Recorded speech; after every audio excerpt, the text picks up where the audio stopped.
beliau bilang, kalau suami udah diperiksa juga belum gitu. Ah, emang perlu ya gitu. Loh, ini kan yang bikin anak itu kan 50% istri, 50% suami gitu. Jadi ya harus dua-duanya gitu.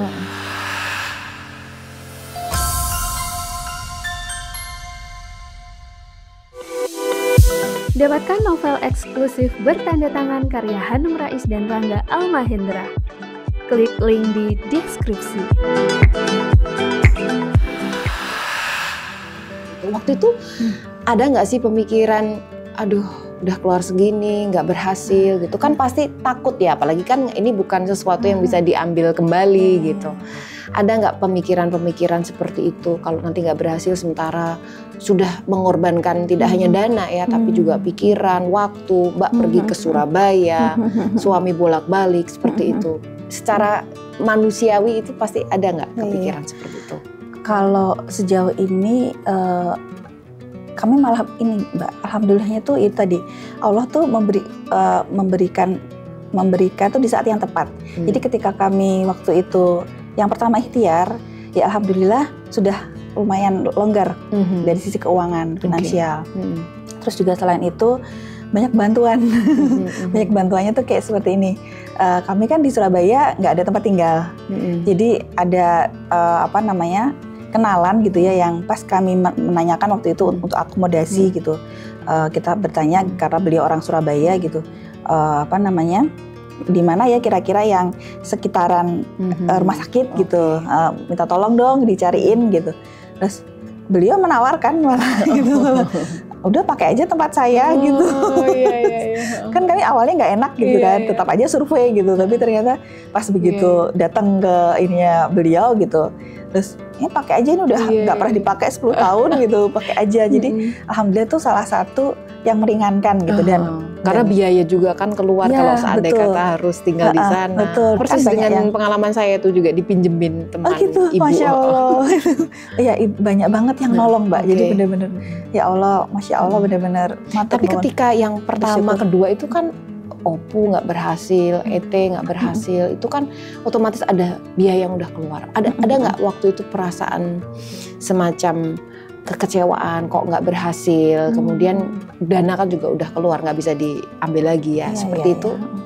Itu bagaimana mengatasi perasaan-perasaan itu Mbak? Ya kalau kami sih terus terang nggak sampai mikir ke sana sih Mbak. Jadi mikirnya ya memang kami ikhtiar. Jadi memang kita sudah berdua tuh, saya dan suami tuh sudah bersepakat untuk ya kita ikhtiar maju terus gitu. Ketika waktu saya begitu memutuskan untuk oke, saya berani untuk bayi tabung gitu, udah siap mental gitu. Ya udah suami menyiapkan yang bagian yang lain gitu. Seperti itu. Jadi ya ketika gagal pertama dan kita yakin gitu rezeki Allah tuh nggak kemana-mana, pasti akan datang lagi gitu ya. Jadi istilahnya ini bukan investasi di dunia kok, ini investasi akhirat gitu ya. Jadi tidak pitung banget lah tentang hal-hal yang kayak gitu ya. Luar biasa.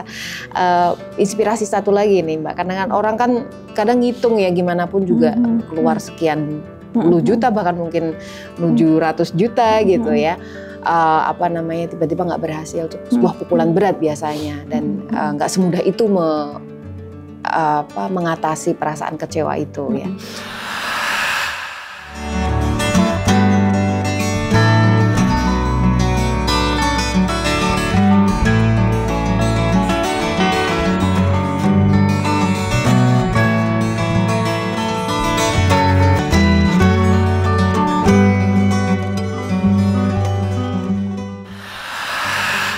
Ya, jadi Mbak Upi dan suami ini memberi semacam inspirasi ya. Ternyata memang it takes two to tango Mbak ya. Butuh dua orang untuk tango gitu, untuk dance gitu ya. Nggak bisa hanya selalu yang menjadi sasaran tuh perempuan gitu. Kadang-kadang memang ada masalah di laki-laki, dan ya suami juga harus mau terbuka kalau ada tindakan, ada terapi, ada program yang harus dilakukan gitu ya. Jadi kita berterima kasih nih Mbak memberi inspirasi itu ya.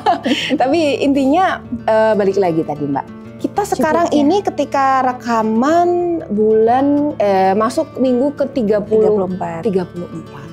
Berarti sekitar 1 bulan lagi, lebih lah ya. 1 bulan lagi. 4 minggu atau 5 minggu akan pakai sesar atau Nah, sebenarnya pengennya masih pengen normal, ikhtiarnya ke sana. Cuman ya walau alam nanti bagaimana. Tapi biasanya sesar sih Mbak. Iya. Iya, karena udah ditunggu 11 tahun. Faktor resiko juga mungkin usia gitu. Iya. Kehamilan pertama, terus juga IVF iya masuk. Ya, resiko kita doain yang terbaik lah pokoknya. Amin. Ya. Mbak, kalau boleh menanyakan, Mbak mengingat-ingat, Mbak tuh kan tadi ya dari inseminasi nggak berhasil. Kemudian tahun 2022 ikut OPU ya, OPU yang pertama, kemudian OPU yang kedua, ya itu juga nggak berhasil gitu. Terus ini akhirnya berhasil kan, 1 in millions. Bahkan dari 4, 1 kan yang berhasil berarti kan. 4 kan dimasukin 4 embrio, 1 yang berhasil. Ada 3 yang nggak menempel. Kalau boleh merunut, kira-kira ada nggak sih amaliyah atau amalan-amalan di masa lalu yang kira-kira membuat kayak manusia itu kadang kalau berkontemplasi atau mungkin karena aku melakukan amalan itu ya Allah akhirnya kasih itu, tapi ini kan personal ya, spiritual journey Mbak. Ada nggak seperti itu yang membuat berbeda dengan yang sebelum-sebelumnya? Siapa tahu ini juga bisa menjadi inspirasi buat pejuang 2 garis biru. Sebenarnya kalau amalan khusus amalan yang dikhususkan gitu ya buat supaya apa namanya dapat keturunan gitu. Mungkin nggak ada ya. Cuman kita tuh selalu kayak percaya gitu ya, yakin gitu, terus bahwa insya Allah itu Allah tuh kasih, insya Allah tuh apa namanya ya, kami tuh insya Allah sudah ada yang Allah tuh sudah menyimpan di alam ruh gitu ya. Maksudnya keyakinan itu bagaimana memelihara itu Mbak? Ya mungkin itu naik turun memang ya, naik turun. Cuman nggak tahu, kita tuh kayak yang insya Allah tuh kita tuh sudah ada yang dititipkan sama Allah, cuman masih belum di launching aja gitu. Jadi kita banyakin aja meminta gitu kan. Allah tuh suka ya hambanya yang kita tuh kayak memohon-mohon gitu, ketika kita udah yang kayak putus asa tuh kemudian kita memohon-mohon sama Allah, meminta ya Allah, itu Allah suka gitu. Jadi ya kami mungkin seperti itu gitu. Dan ada juga yang kalau saya pernah nonton video gitu ya, yang ketika apa namanya yang di surat Al-Maryam atau apa ya, yang ada Maryam tiap hari selalu di mimbarnya ada makanan gitu kan. Terus kemudian Nabi Zakaria sampai kaget gitu. Ini bertanya-tanya gitu. Ini makanan dari mana gitu. Dan Siti Maryam menjawab bahwa ini dari Allah gitu. Dan ketika mendengar itu langsung berdoa kan Nabi Zakaria. Ketika mendengar orang lain dapat dapat nikmat gitu, kita langsung meminta kepada Allah gitu, dari wasilah itu tadi gitu. Bahwa waktu itu Nabi Zakaria kalau nggak salah berdoa, Rabbi habli miladunka dzurriyyatan thayyibah innaka samidud du'a gitu. Jadi itu juga salah satunya juga itu. Jadi ketika kita misalkan mendengar teman gitu ya. Oh, jadi kalau setiap ada orang diberi kebahagiaan langsung dapat nikmat gitu. Jadi habli. Iya, jadi kita bersyukur, ikut bersyukur gitu. Misalkan ada yang teman hamil, ya kita malah justru ikut mendoakan gitu. Kita minta kepada Allah supaya kita dikasih keturunan gitu, apa yang kita hajatkan gitu. Nah mungkin salah satunya itu gitu. Jadi kami selain keyakinan gitu bahwa insya Allah tuh Allah kasih pada saatnya yang tepat gitu. Jadi yang paling tahu kan Allah ya, kalau misalkan kapan gitu yang saat terbaik dia dihadirkan gitu. Dan mungkin itu kita cuma bisa meminta terus gitu, memohon gitu nanti. Tapi memang nggak mudah Mbak, ketika misalnya dalam satu komunitas nih ya, sama-sama belum berhasil kan. Kayak dulu kan ada komunitas ibu hamil ya, atau para pejuang gitu. Terus ada satu yang berhasil gitu. Kita senang sih, tapi dalam hati kecil, aduh kok aku belum ya gitu. Aduh kapan ya aku ya gitu. ada perasaan kemudian kayak minder dan sebagainya. Tapi itu emang harus langsung ditutup, digilas dengan perasaan-perasaan ikut berbahagia dan doa Nabi Zakaria tadi yang kemudian itu Mbak melakukan itu terus ya. Setiap ada kabar kebahagiaan apapun itu dari orang lain, dilantunkan doa Nabi Zakaria tadi ya. Itu yang kira-kira menjadi salah satu mungkin jembatan atau wasilah tadi ya, sehingga kemudian dimudahkan gitu ya kira-kira ya Mbak ya. Pernah nggak dalam satu episode kehidupan selama menunggu itu? Karena kan Mbak tuh kan pengen punya anak ya. Kadang-kadang tuh ke alam bawah sadar pun juga itu terekspresikan lewat mimpi gitu. Kalau saya dulu sering didatangi sama Saraza gitu. Kalau Mbak ada nggak pengalaman-pengalaman semacam itu? Artinya pengalaman mimpi punya anak, mungkin didatangi sama calon bayinya yang sekarang ada di perut Mbak ini untuk tidak selalu putus asa, selalu bersemangat dan lain-lain. Kalau saya kasusnya malah teman saya yang dimimpiin. Oh gitu. Jadi malah suka beberapa teman tuh ada yang, Pi aku semalam ngimpiin kamu ini gitu malah teman gitu. Oh, ngimpiin Mbak Upi hamil dan punya anak gitu malah teman-teman saya. Nah kalau saya sendiri baru dimimpiin tuh pas udah hamil. Jadi terus pas udah hamil baru dimimpiin anak cewek, terus yang anak cowok, gitu. Ganti-ganti gitu.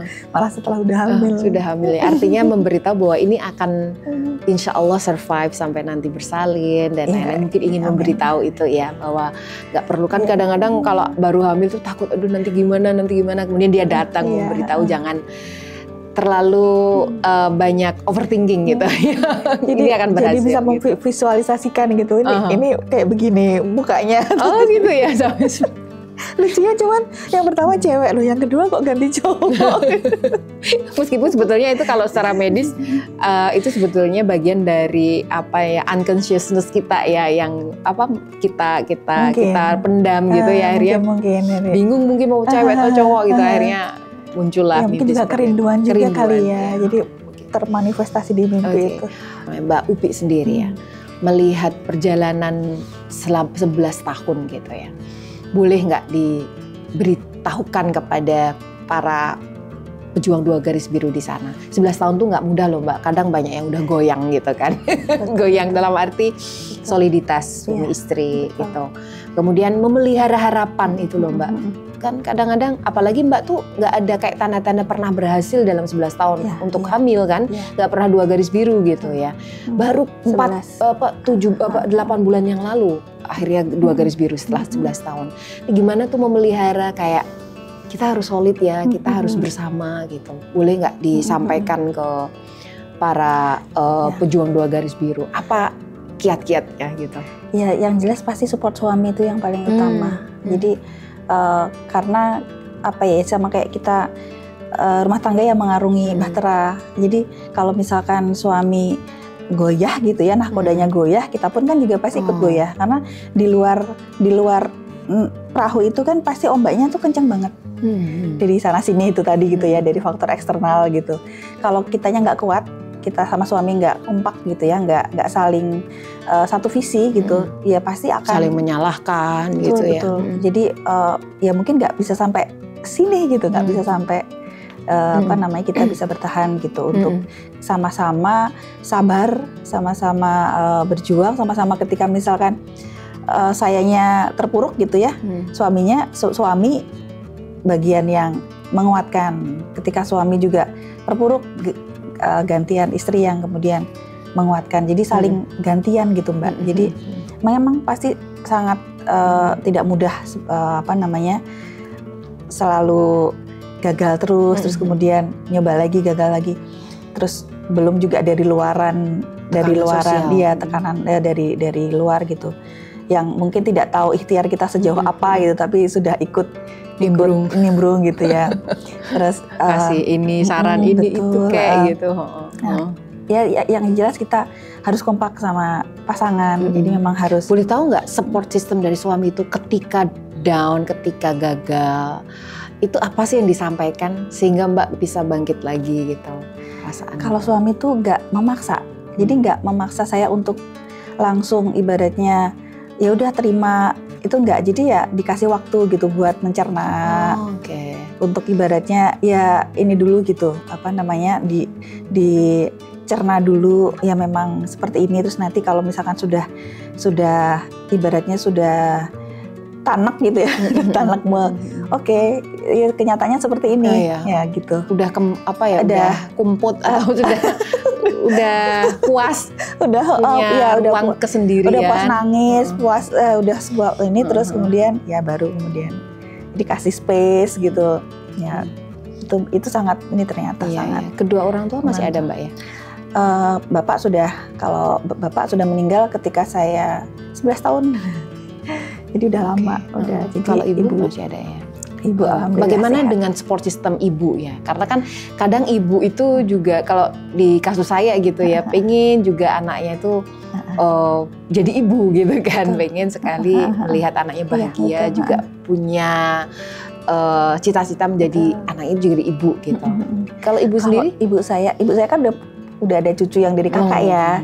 Jadi kalau ke saya, beliau lebih ke nggak menunjukkan apa namanya, ibaratnya kayak buru-buru gitu, enggak. Mungkin awal-awal dulu pernikahan nanya gitu. Setelah makin kesini tahu kami berikhtiarnya seperti apa, ya beliau cuman ngasih support aja, mendoakan gitu. Pas ketika akhirnya kami melangkah gitu ke bayi tabung gitu ya, akhirnya mau bayi tabung, ya beliau ikut senang gitu. Artinya beliau ikut mensupport apa yang beliau bisa support, kayak misalkan ya itu tadi kan kami memutuskan di Surabaya itu salah satunya karena ibu saya di Nganjuk tuh kan dekat, jadi bisa nemenin gitu ketika suami balik ke Jogja, jadi bisa ditemenin sama ibu.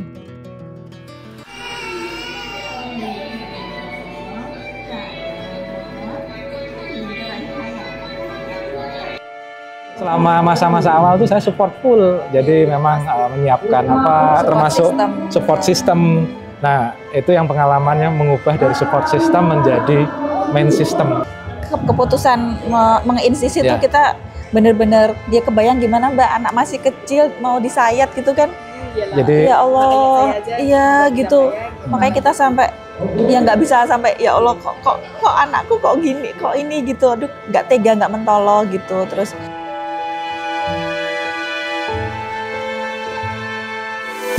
Dapatkan novel eksklusif bertanda tangan karya Hanum Rais dan Rangga Almahendra. Klik link di deskripsi.